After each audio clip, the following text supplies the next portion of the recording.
আউযু বিল্লাহি মিনাশ শাইতানির রাজিম। আসসালামু আলাইকুম ওয়া রাহমাতুল্লাহ।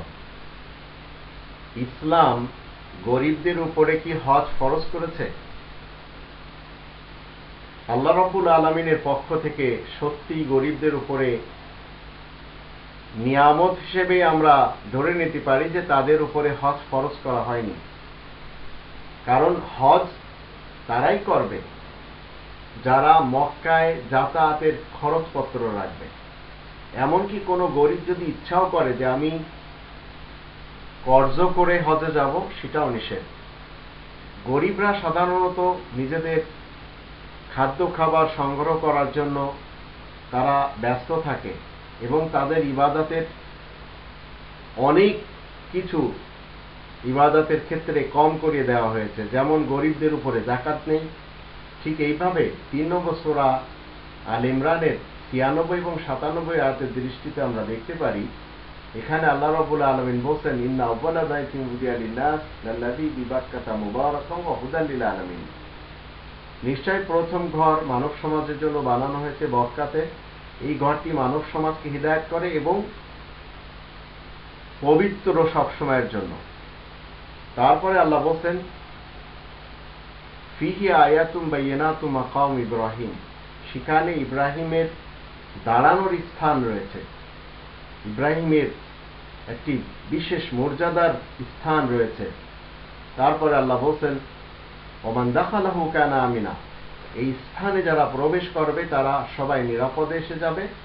ওয়ালিল্লাহি আলান নাসি হিজ্জুল বাইতি মান ইসতাতা ইলাইহি সাবিলা ওমান কাফারা ফাইনাল্লাহা গনিয়্যুন আনিল আলামিন। মানব সমাজের উপরে আল্লাহ তাআলার দাবি হলো, যাদের এখানে আসা যাওয়ার সামর্থ্য রয়েছে সেই যেন হজ করে। যদি কেউ অমান্য করে তাহলে আল্লাহ রাব্বুল আলামিন কারোর পরোয়া করেন না। একজন গরিব তার মক্কায় যাতায়াতের খরচপত্র তার কাছে নেই বিধায় সে চিরকাল সে হজ করবে না। আবার যার আসা যাওয়ার সামর্থ্য রয়েছে, যাতায়াতের সামর্থ্য রয়েছে, সেই কেবল হজ করবে। হজ এত বড় একটি দায়িত্ব, একজন হাজির উপরে এত ভীষণ একটি দায়িত্ব এসে যায় যখন সে মক্কা থেকে ফেরত আসে।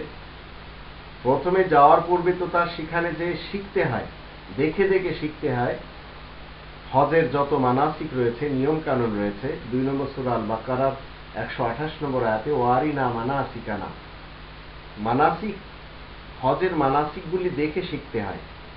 সেখানকার ভ্রাতৃত্ব, সেখানকার নামাজের নিয়ম নীতি, নামাজের রাকাত, রুকু সেজদা এবং কিয়াম কায়দার ভঙ্গি, সেখানে এই যে হাত বাঁধার তরিকা, রফায়ে দাইন এবং দাঁড়ানোর তরিকা, এগুলি সব একজন হাজি নিজে এলাকাতে এসে এলাকার লোকদেরকে শিক্ষা দিবে। তো গরিবদের পক্ষে এগুলি সম্ভব হয় না। আর বড় লোকরা যখন ফেরত এসে সেই কাবার নিয়ম নীতি না মেনে মৃত্যুবরণ করে, তখন পরকালে আবার সে জাহান্নামে যায়। কারণ আল্লাহ তাআলার এই নিদর্শনগুলি চোখে দেখার পরেও সে অমান্য করে এবং যে ধর্মে বা মাসলাক মাযহাবে ছিল, হজ করার পরেও সেখানেই সে এসে দাঁড়ায়। সে কোনো সমাজতান্ত্রিক পার্টির লোক হোক, কমিউনিজমের লোক হোক, সে আমাদের বাংলাদেশের হাসানুল হক ইনু সাহেব হোক, রাশেদ খান মিনন সাহেব হোক বা অন্য কেউ হোক না কেন, এমনকি ভ্রান্ত ধার্মিকদের মাঝে এই মৌলবাদ উলামায়ে সু যারা হজ করে আসার পরেও সেখানকার নিয়ম নীতি মানুষকে শিক্ষা দেয় না, এদের পরকাল নিশ্চিত খারাপ। তো গরিবদের উপরে হজ আল্লাহ রাব্বুল আলামিনের পক্ষ থেকে লিখে দেওয়া হয়নি এবং আল্লাহ তাআলার কোনো দাবিও নয় তাদের উপরে যে তারা হজ করুক।